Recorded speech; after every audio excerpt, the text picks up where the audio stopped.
అదరగొట్టే కారం రంగు రుచి ఆచి కారం పొడి. కర్ణాటకలో రాజకీయాలు ఆసక్తికరంగా మారుతున్నాయి. ముఖ్యమంత్రి పదవి కోసం నేతల ప్రయత్నాలు తీవ్రతరం చేశారు. అటు సీఎం పదవి కాపాడుకోవడానికి సిద్దరామయ్య కూడా తన ప్రయత్నాల్లో ఉన్నారు.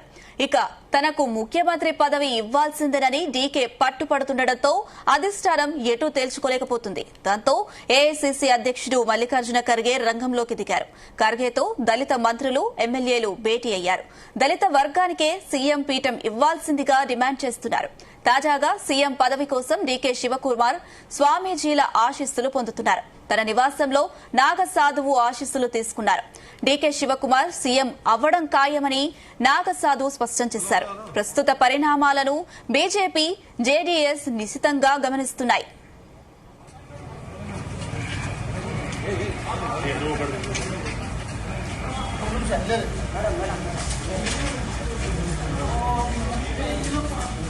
नागा शादी सभी के लिए आशीर्वाद है सब बाबा को सभी का आशीर्वाद है। कहाँ से आप? काशी से। काशी से क्या बोल दिया उसको? आशीर्वाद है समझो और क्या है, सभी के लिए आशीर्वाद है हमारा। तो क्या आशीर्वाद है? सब अच्छे रहे, परिवार अच्छा रहे, सीएम बने, बड़े आदमी बने, बाबा को क्या है। नागा शादी सभी के लिए आशीर्वाद है सब बाबा को सभी का आशीर्वाद है। कहाँ से आप? काशी से। काशी से क्या बोल दिया उसको? आशीर्वाद है समझो और क्या है, सभी के लिए आशीर्वाद है हमारा। तो क्या आशीर्वाद है? सब अच्छे रहे, परिवार अच्छा रहे, सीएम बने, बड़े आदमी बने, बाबा को क्या है। రైట్, ఇదే అంశం సంబంధించి మరిన్ని అప్డేట్స్ మా chief news coordinator Radhakrishna live ద్వారా అందిస్తారు. Yes Radhakrishna. Good evening Anusha. కర్ణాటకలో రాజకీయాలు రోజుకో రకంగా ఉత్కంఠగా మారుతూ ఉన్నాయి, ఆసక్తికరంగా మారుతూ ఉన్నాయి. ఎందుకంటే గత కొద్ది రోజులుగా చూస్తున్నాం కర్ణాటకలో సీఎం మార్పు గురించి పెద్ద ఎత్తున చర్చ జరుగుతూ ఉంది. దానికి ప్రధానంగా కారణం ఏంటంటే గతంలో ఎన్నికల సమయంలో, అసెంబ్లీ ఎన్నికల సమయంలో కాంగ్రెస్ గెలిచిన సందర్భంగా సీఎం పీఠం పైన ఇద్దరు, ఇటు డిప్యూటీ సీఎంగా ఉన్నటువంటి డీకే శివకుమార్, అదేవిధంగా సీఎం సిద్దరామయ్య మధ్య పెద్ద ఎత్తున పోటీ నెలకొంది. ఈ నేపథ్యంలో అప్పుడున్నటువంటి పరిస్థితుల కారణంలో కాంగ్రెస్ అధిష్టానం సిద్దిరామయ్యను సీఎంగా చేసింది. సో అప్పుడు సిద్దిరామయ్య గతంలో ముఖ్యమంత్రిగా పనిచేసిన అనుభవం ఉంది. సో సుదీర్ఘంగా కాంగ్రెస్ సంబంధించి, అదేవిధంగా ప్రభుత్వం పైన కొద్దిగా అన్ని పట్టున్న వ్యక్తి కాబట్టి అప్పట్లో ఆ సీనియారిటీ, అతని అనుభవం కారణంగా సిద్దిరామయ్యకు మొదటగా సీఎంగా అవకాశం ఇచ్చింది. అయితే ఆ సీఎంగా సిద్దిరామయ్యకు అవకాశం ఇస్తూనే డీకే శివకుమార్ కూడా కాంగ్రెస్ అధిష్టానం ఒక ఒప్పందం కుదిర్చింది. సో మొదటి 2.5 ఏళ్లు సిద్దరామయ్య ఉంటారు, ఆ తర్వాత 2.5 ఏళ్లు నీవు సీఎంగా ఉంటావని చెప్పేసి కూడా కాంగ్రెస్ అధిష్టానము డీకే శివకుమార్ కు హామీ ఇచ్చింది. అయితే మొత్తంగా గత కాంగ్రెస్ సంబంధించి అసెంబ్లీ ఎన్నికల సమయంలో డీకే శివకుమార్ అన్ని తానే వ్యవహరించారు. సో కాంగ్రెస్ పార్టీకి మొత్తంగా కూడా ఒకవైపు ధనపరంగా కావచ్చు, రకంగా ఆర్థికంగా, అదేవిధంగా పార్టీకి అన్ని రకాలుగా ముందుండి కాంగ్రెస్ పార్టీ అధికారం రావడానికి చాలా కృషి చేశాడు. ఆ సందర్భంగానే కాంగ్రెస్ సంబంధించి అధిష్టానం రాహుల్ గాంధీ కావచ్చు, సోనియా గాంధీతో అత్యంత సన్నిహితంగా ఉంటూ కర్ణాటకలో కాంగ్రెస్ అధికారం రావడానికి శాశక్తుల ఒకవైపు అతనికి ఈడీ రైట్లు కొనసాగుతా ఉన్నాయి. కేసులు కొనసాగుతున్న క్రమంలో కూడా ఏమాత్రం వెనక్కి తగ్గకుండా కాంగ్రెస్ పార్టీ గెలుపు కోసం కృషి చేశారు. సో అనుకున్నట్టుగానే ఘన విజయం సాధించింది. దాదాపు 140 మంది ఎమ్మెల్యేలతో పూర్తి స్థాయిలో అక్కడ కాంగ్రెస్ ఘన విజయం సాధించింది. ఆ తర్వాత వెంటనే కాంగ్రెస్ ముఖ్యమంత్రిగా ఎవరు ఉంటారు అని చెప్పండి అప్పుడే ఆ క్రమంలోనే కొద్ది రోజులు ఉత్కంఠ కొనసాగింది. ఎందుకంటే ఇద్దరి మధ్య పెద్ద ఎత్తున పోటీ ఉండడంతో ఆ ఇద్దరిని పిలిచి అధిష్టానం ఒక రకంగా చర్చలు జరిపి ఒప్పందం గురించి మొదటగా సిద్దరామయ్యకు అవకాశం ఇచ్చిందంటే, సో మొన్నటి గురువారంతో కాంగ్రెస్ అధిష్టానం ఏదైతే డీకే శివకుమార్ హామీ ఇచ్చిందో, అంటే తొలి 2.5 సంవత్సరాలు ఆ సమయం మొన్న గురువారంతో ముగిసింది. సో అప్పటి నుంచి కూడా డీకే శివకుమార్, అదేవిధంగా అతని అనుచర వర్గం అంతా కూడా తమకు సీఎం పీఠం ఎప్పుడు ఇస్తారో, సీఎం పదవి ఎప్పుడు ఇస్తారో కాంగ్రెస్ అధిష్టానం కొంత స్పష్టత ఇవ్వాలని చెప్పేసి కూడా అధిష్టానంపై ఒత్తిడి తీసుకొచ్చే ప్రయత్నం చేస్తున్నారు. సో గత కొద్ది రోజులుగా, నెల రోజులుగా కూడా చూస్తూ ఉంటే కాంగ్రెస్ రాజకీయాలంతా కూడా ఢిల్లీ వేదికనే ఎదురుతున్నాయి.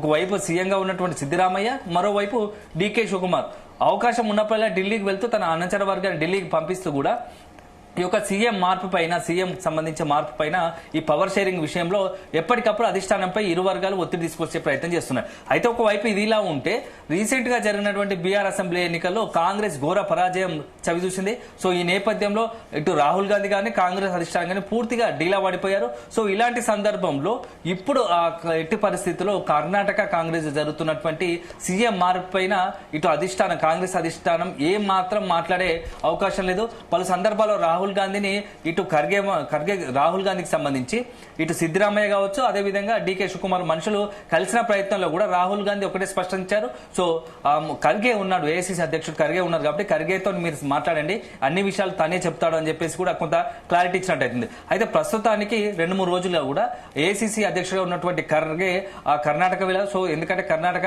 అతని సొంత రాష్ట్రం. సో మొత్తంగా అక్కడ ఉన్నటువంటి రాజకీయ వాతావరణము ఖర్గేకు పూర్తి స్థాయిలో ఒక అవగాహన ఉంది.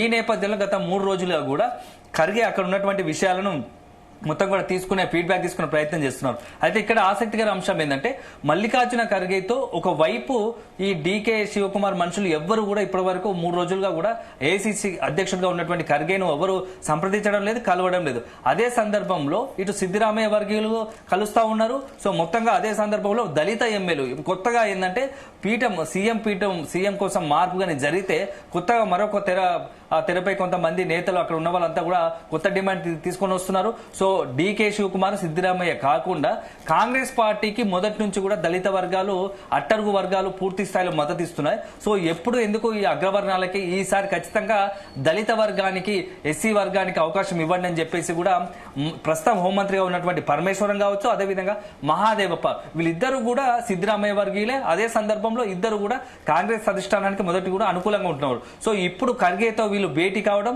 అందులోనూ ఖర్గే కూడా దళిత సామాజిక వర్గానికి సంబంధించి కావడం, ఇవన్నీ భేటీ కావడం కూడా ఇప్పుడు అసలు విషయం కొత్తగా తెరపైకి వచ్చింది. సో దళితుడిని సీఎం చేస్తే బాగుంటుంది, మధ్య ప్రాతిపదిక ఇటు డీకే శివకుమార్ కాదు, అదేవిధంగా సిద్దిరామయ్య కాదు, ఈ ఇద్దరికి మధ్యస్థంగా ఒక దళిత నేతను సీఎంగా చేస్తే బాగుంటుంది అని చెప్పేసి కూడా ఒక కొత్త ప్రతిపాదన తీసుకొస్తున్నారు. సో ఇది ఒక రకంగా ఇట్లా కొనసాగుతూ ఉంటే ప్రస్తుతం ఎవరైతే కాంగ్రెస్ సంబంధించి యువనేత రాహుల్ గాంధీ ప్రస్తుతం విదేశీ పర్యటనలో ఉన్నారు. సో రేపు సాయంత్రం అతను ఢిల్లీ చేరుకోబోతున్నారు. అప్పటి వరకు కూడా ఈ యొక్క సీఎం మార్పుకు సంబంధించి కర్ణాటక కాంగ్రెస్ సంబంధించినటువంటి విషయాలపైన ఎట్టి పరిస్థితుల్లో ఎవరు కూడా మాట్లాడకూడదు, బహిరంగ మాట్లాడకూడదు అని చెప్పేసి కూడా ఖర్గే ఇటు సిద్దిరామయ్య కావచ్చు, డీకే శివకుమార్ ఈ ఇద్దరి వర్గాలకు, ఆ నేతలకు ఇప్పటికే మెసేజ్ ఇచ్చారు. సో ఈ నేపథ్యంలో మొత్తం కర్ణాటక రాజకీయం అంతా కూడా ఆసక్తికరంగా మారుతోంది. సో ముఖ్యమంత్రి పదవి మార్పు ఉంటుందా లేదా, ఒకవైపు మార్పు ఉంటుందని ఒక తెరపైకి రాగానే సిద్దిరామయ్య ముందస్తుగానే ప్రణాళిక రచన చేసి వ్యూహాత్మకంగా ఇప్పుడు ఉన్న పరిస్థితుల్లో క్యాబినెట్ సంబంధించి విస్తరణకు అవకాశం ఇవ్వాలని చెప్పేసి కాంగ్రెస్ అధిష్టానంపై ఒక్కొక్కరికి ఇప్పటికే సంప్రదింపులు జరిపారు. కాంగ్రెస్ అధిష్టానం మాత్రం ప్రస్తుతానికి వద్దు, జనవరి తర్వాత పెట్టుకోమని చెప్పడం, ఇవన్నీ చూస్తూ ఉంటే ఒకవైపు మంత్రివర్గ విస్తరణ జరిగితే మరొక కొద్ది సంవత్సరం కాల పాటు తనకు ముఖ్యమంత్రిగా డోకా ఉండదనే ఒక ఆలోచనలో సిద్దిరామయ్య ఉన్నారు. ఇదే తరుణంలో ఎప్పుడైతే సిద్దిరామయ్య మంత్రివర్గ విస్తరణ కోసం అధిష్టానం సంప్రదించాడో వెంటనే రియాక్ట్ అయ్యి తొందరగా సెట్ అయిపోయి అప్పటికప్పుడు డీకే శివకుమార్ తన అనుచరులందరినీ కూడా ఢిల్లీకి పంపించడం పెట్టాడు. సో ఢిల్లీకి 30 మంది ఎమ్మెల్యేలను, ఆ 2 మంత్రులను కూడా ఆ ఢిల్లీకి పంపించి సీఎం మార్పు కోసం సీఎం కావాలని చెప్పేసి కొంత ఒత్తిడి తీసుకొచ్చే ప్రయత్నం చేశారు. సో ఈ మొత్తం వ్యవహారం మాత్రం కాంగ్రెస్ అధిష్టానానికి మింగుడు పడలేకుండా పోతా ఉంది. ఎందుకంటే ఇప్పుడున్న పరిస్థితుల్లో ఒకవైపు బీహార్ లో పూర్తి స్థాయిలో ఘోర ఓటమి చూసినాము.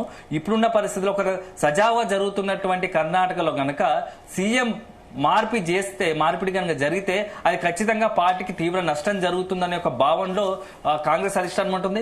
ఎట్టి పరిస్థితుల్లో ఇప్పుడు ఆ కర్ణాటకకు సంబంధించి సీఎం పవర్ షేరింగ్ సంబంధించిన విషయంలో ఇప్పటికిప్పుడు ఎలాంటి నిర్ణయం తీసుకోవద్దు అని చెప్పేసి మరికొద్ది రోజులు వేచి చూడాలనే ఆలోచనతో కాంగ్రెస్ అధిష్టానం రాహుల్ గాంధీ ఉన్నట్టు తెలుస్తోంది. సో మొత్తంగా చాలా ఇంట్రెస్టింగ్ గా మారుతోంది. అయితే ఇది వైపు ఇలా ఉంటుండగానే ఈ రోజు మరొక ఆసక్తికర అంశం ఏంటంటే కొంతమంది కాశీ నుండి వచ్చినటువంటి నాగ సాధువులు సదాశివగారి నగర్లో డిప్యూటీ సీఎం డీకే శివకుమార్ ఇంటికి వెళ్లి పెద్ద ఎత్తున ఒక 10 మంది సాధువులు అతన్ని ఆ ఇంటికి వెళ్లి అతన్ని ఆశీర్వదించి త్వరలో సీఎం కాబోతున్నారు అని చెప్పేసి నాగ సాధువులు ఆశీర్వదించి అది మాట్లాడడం కూడా ఇప్పుడు సంచలనంగా మారుతా ఉంది. సో ఒకవైపు ఎవరి అవకాశం బట్టి వాళ్ళు తమ ప్రయత్నాల్లో సీఎం అవడానికి ముమ్మర ప్రయత్నాలు చేస్తూ ఉన్నారు. సో ఇప్పుడు ఒక సిద్దిరామయ్య, అదేవిధంగా డీకే శివకుమార్, కొత్తగా తెరపైకి పరమేశ్వరన్, అదేవిధంగా మహాదేవప్ప, వీళ్ళు నలుగురు కూడా అంటే ఇద్దరు దళిత వర్గానికి సంబంధించి ఇటు డీకే శివకుమార్, సిద్దిరామయ్య ఉండగా, అయితే తాజాగా ఇప్పుడు మనకు అందుతున్న సమాచారం ప్రకారం దళితులతో పాటుగా అవకాశం ఉంటే సీఎం మార్పిడి కోసం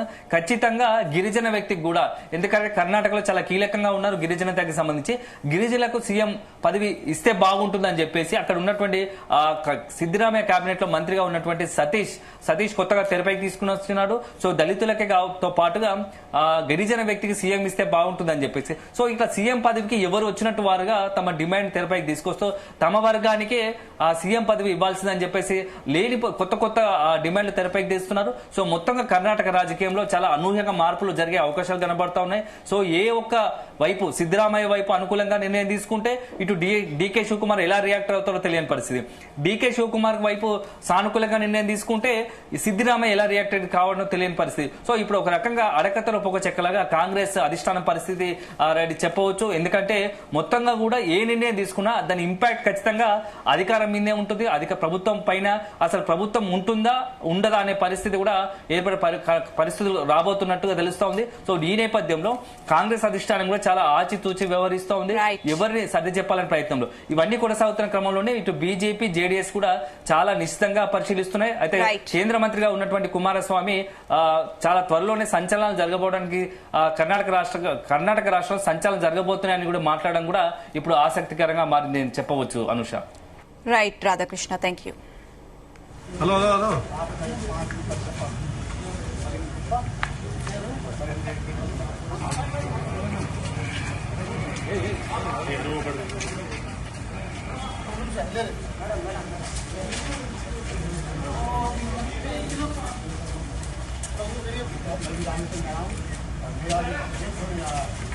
హలో హలో హలో